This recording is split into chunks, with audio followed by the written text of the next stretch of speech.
एक बार देख लेते द्विघात समीकरण। लिखना नहीं है, समझिए, जहां पर लिखने की आवश्यकता होगी मैं खुद बोल दूंगा। तो द्विघात समीकरण में सबसे जबरदस्त यूज होने वाला जो फॉर्मूला है वो है आपका d बराबर बी स्क्वायर माइनस 4ac। काफी यूज है। जहां पर d होगा वहां पर आप बी स्क्वायर माइनस 4ac कर सकते हैं, और जहां पर बी स्क्वायर माइनस 4ac होगा वहां पर आप d कर सकते हैं। नहीं समझे? इनके जगह में ही इसको रखेंगे, इसके जगह में ही इसको रखेंगे, कहीं कोई दिक्कत नहीं है। तो d बराबर क्या आ जाएगा? B square minus 4ac। मान लीजिए कोई समीकरण दिया हुआ है आपको, ये X square plus B X plus C बराबर 0 एक समीकरण हो गया, और इस समीकरण का मूल देके रखेगा अल्फा और बीटा। ठीक है, तो अल्फा और बीटा का मान निकालेंगे। तो आखिर कैसे निकालेंगे, इसका फॉर्मूला क्या आता है? अल्फा और बीटा का मान देखिए, अल्फा की अगर बात करेंगे तो अल्फा बराबर होता है आपका क्या? Minus b. ठीक है, और plus under root b square minus 4ac by 2a। ये सब जगह जो देख रहे हैं बी का बी, यहां पर ए सी इसी में से आया है। ठीक है, या फिर इनको हमें ऐसे भी लिख सकते हैं, माइनस बी का बी रह जाएगा, प्लस के जगह में प्लस होगा, और अंडर रूट के जगह में यहाँ पर बी स्क्वायर माइनस 4ac। अभी भी बताए क्या होता है कि डी बराबर होता है आपका बी स्क्वायर माइनस 4ac। तो ए इसके जगह में हम d का भी यूज कर सकते हैं, इसीलिए हम अंडर रूट में d को रख देते हैं बाई 2। ये हो गया आपका अल्फा का। और अगर बात करें हम बीटा की तो कुछ नहीं करना है आपको, ये जो प्लस देख रहे हैं सिर्फ प्लस के जगह में माइनस हो जाएगा, यानी यहां पर माइनस प्लस हो रहा है, लेकिन बीटा के जगह पर यहां पर सिर्फ क्या आ जाएगा? माइनस हो जाएगा। सेम यही चीज रहेगा। ठीक है, देखिए माइनस बी, और यहां पर क्या आ जाएगा? Minus under root b square minus 4ac by क्या आ जाएगा? 2a। ठीक है, और या फिर आपका क्या लिखेंगे? Minus b minus under root d, b square minus 4ac के बदले में ही हम d लिखे हैं।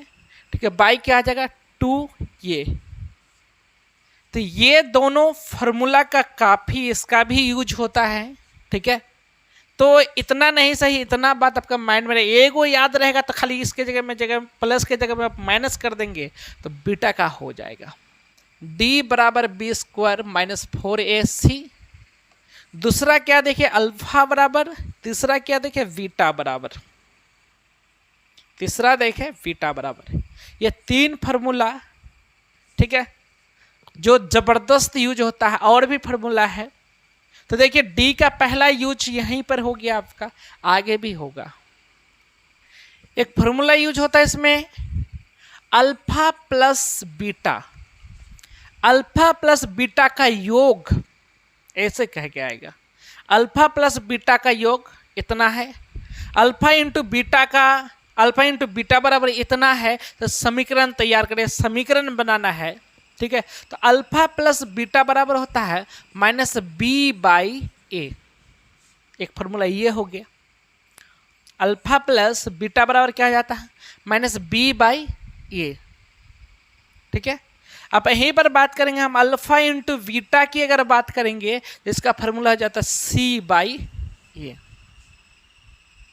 ठीक है, अब देखिए यहां पर ये b बाई ए और c बाई ए कैसे कहां से आएगा? तो मान ली 5x square plus 3x plus 2 equal to 0। अगर ऐसा होता है तो ये जो पहला है ये है, ये जो दूसरा देख रहे हैं ये b है, और तीसरा जो है ये c है। ठीक है, तो हम यहां पर ऐसा कह सकते हैं क्या कि ये बराबर 5, b बराबर 3 और c बराबर क्या आ जाएगा? 2 हो जाएगा। चर राशि को नहीं पकड़ते हैं, अक्षर को पकड़ना है। और कुछ नहीं होगा तो समझ जाइएगा 1 है। मान लीजिए यहाँ पर 5 नहीं रहता, सिर्फ यही रहता, तो इसका मान क्या मान लेते, ये बराबर 1 मानते, ये बराबर यहाँ पर 1 मानते, ठीक है। बट यहाँ पर 5 दिया हुआ है तो ए का मान 5 हो जाएगा। अब बी के स्थान पर बैठाएंगे 3 को, ए के स्थान पर बैठाएंगे 5 को, इसी प्रकार यहाँ पर सी के स्थान पर बैठाएंगे 2 को और ए के स्थान पर बैठाएंगे 5 को। इस प्रकार आपका अल्फा प्लस बीटा का मान आ जाएगा और अल्फा इंटू बीटा का भी मान आ जाएगा। और अल्फा प्लस बीटा का मान जब आ जाता है और अल्फा इंटू बीटा का मान जब आ जाता है तो समीकरण बनाने में लेट नहीं होगा, दिक्कत नहीं होगा, क्योंकि इसका जो समीकरण होता है, समीकरण का जो फॉर्मूला बनता है वो होता है x square minus alpha plus beta into x plus, ठीक है, alpha into beta equal to 0। ये हो जाएगा। बस अल्फा प्लस बीटा का मान यहाँ से हम यहाँ पर पुट कर देंगे इसको, और अल्फा इंटू बीटा का मान यहाँ पर पुट कर देंगे। जैसे ही हम पुट करेंगे ये समीकरण बनकर तैयार हो जाएगा। आप ऑप्शन में रहेगा, आप मिला लीजिएगा, यही सही है, लगा दीजिएगा टिक। काफी यूज होगा आपको इस चैप्टर में, बहुत ज़्यादा यूज होगा यहाँ पर। ये जो समीकरण होगा तो समीकरण में आपको मान रखना पड़ेगा, तो अल्फा प्लस बीटा ऐसे ही आएगा और अल्फा इंटू बीटा इससे आ जाएगा, आपका समीकरण बन के तैयार हो जाएगा। कई को हिसाब है इस चैप्टर में जो समीकरण पर बैठा हुआ है, तो बनाएंगे कैसे, इसी तरह से उसको बनाएंगे, बन जाएगा। इसमें एक क्या बताया था, ढाल, स्लोप, SLOP, स्लोप, ढाला नहीं। इसका क्या बताए थे, -a/b। अब जो है देखिए बी स्क्वायर -4ac, ठीक है, और बराबर 0, ओके। इसी को कहेंगे, इतने के बदले में डी लिख देंगे और बराबर 0 कहेंगे। अगर डी का मान 0 हो गया, यानी दोनों तरफ बराबर हो गया, तो ऐसी स्थिति में इसको कहेंगे ये क्या है, वास्तविक मूल्य है। क्या होगा, ये वास्तविक मूल्य होगा, ये वास्तविक मूल्य होगा। लेकिन ये क्या होगा, समान होगा, भिन्न भिन्न नहीं। ये बराबर बराबर हो गया ना, इधर 0 और इधर भी डी का मान 0 आ गया, इधर भी डी का मान 0 और इधर भी 0 हो गया, तो दोनों तो बराबर हो गया ना। तो यहां पर मूल क्या हो जाएगा, समान हो जाएगा, लेकिन ये वास्तविक होगा, ठीक है। ये वास्तविक मूल्य, ये वास्तविक होगा, लेकिन ये समान होगा। ये जो मूल्य होगा ये समान होगा।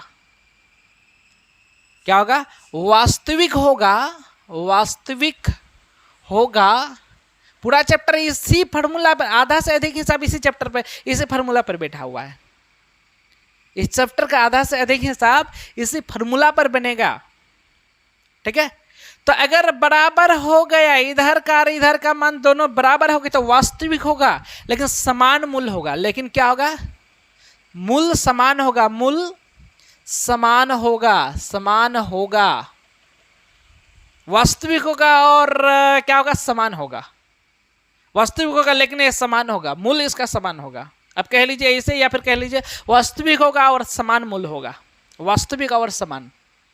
हम डायरेक्ट अगर दोनों तरफ बराबर आ जाता है, ठीक है, ये और ये, इधर का मान 0 आ जाता है, तब सीधा क्या कहेंगे, वास्तविक, वास्तविक और समान। क्वेश्चन पूछा है कि किस किस स्थिति में ये वास्तविक और समान होगा। तो जब d का मान 0 के बराबर हो जाएगा, 0 हो जाएगा, जब d का मान 0 हो जाएगा तब ये वास्तविक और समान होगा नहीं।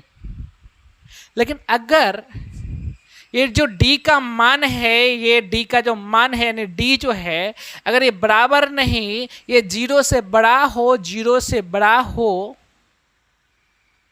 0 नहीं 0 से बड़ा हो, तो वास्तविक तो होगा। इस कंडीशन में भी ये वास्तविक होता है, बट इसका मूल्य जो होगा ये भिन्न भिन्न होगा।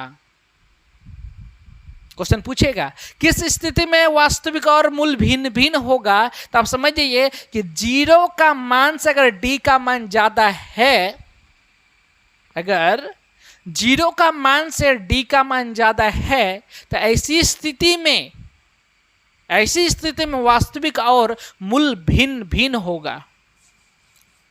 जब d का मान 0 से ज्यादा होगा, जब d का मान 0 से ज्यादा होगा तो ये क्या होगा, वास्तविक तो होगा, वास्तविक होगा, लेकिन इसका जो मूल्य होगा ये भिन्न भिन्न होगा।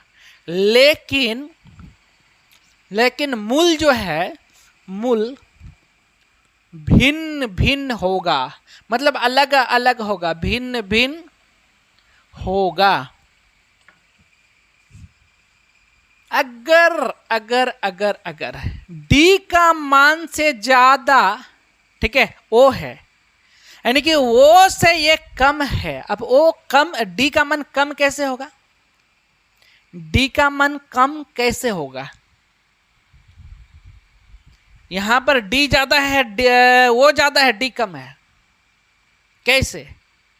वही बात बताए थे कि आपके पास पैसा नहीं है, कोई बात नहीं, 0 है, आपके पास बैलेंस 0 है, लेकिन 5 लाख टका अगर कोई पाएगा तो 0 से भी बेकार पोजीशन है आपका, 0 से भी कम है, आप 0 में नहीं है, आप माइनस में, 0 से भी कम। तो इधर का मान मान लीजिए 2 हो गया, -2 हो गया, तो इस स्थिति में तो 0 से कम है। अगर ऐसा होता है तो ये वास्तविक नहीं, ये वास्तविक नहीं, ये वास्तविक होगा, वास्तविक होगा। और इसका कोई हल नहीं होगा, इसका कोई हल नहीं होगा, कोई हल नहीं होगा। 3 कंडीशन याद रहना या माइंड में रहना बहुत जरूरी होगा। पहला कंडीशन क्या, अगर बराबर हो जाता है तो वास्तविक होगा, और अगर d का मान ज्यादा होता है तो भी वास्तविक होगा, लेकिन बराबर होगा तो मूल समान होगा, और d का मान ज्यादा होगा तो ये क्या होगा, मूल भिन्न भिन्न हो जाएगा। लेकिन d का मान माइनस में चला जाए और o बड़ा, 0 बड़ा हो, वो नहीं पढ़ेंगे, यहाँ पर 0 है, 0 है, ये अगर बड़ा हो जाता है तो ये वास्तविक भिन्न होगा, ये वास्तविक होगा, और इसका कोई हल नहीं होगा।